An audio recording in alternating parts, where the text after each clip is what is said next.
Does Satan have access to heaven? Well, that's an important question. There are three heavens. The third heaven Paul talked about, didn't he? That's the abode of God. The second heaven is the terrestrial heaven of the stars and everything, and the first heaven would be the atmosphere of the earth. As Satan has access to the first heaven, we know he's moving in the atmosphere of the earth. He probably has real good access to the second area, the second heaven.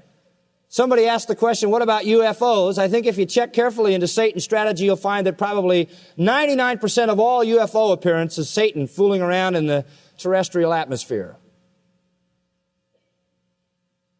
And we've talked about that in the past.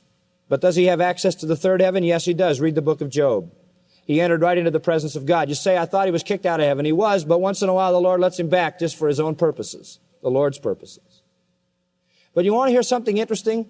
Job 1, incidentally, gives you the conversation between God and Satan in heaven. So he does have access there. And it also says in Revelation that he's night and day accusing the saints before God, isn't he? So somehow he has access. But you know what's really exciting? You read Revelation chapter 12, and there's a war in heaven during the tribulation, and guess who gets booted out? Satan. And he gets kicked out of heaven, and he winds up on earth. And when he's got nowhere to go but the earth, that's what sets the tribulation loose on earth. He wars with Michael and the angels in heaven. It's the holy angels and Michael, who is super angel, as you know, fighting against Satan and all of his demons, and Michael prevails. You didn't know.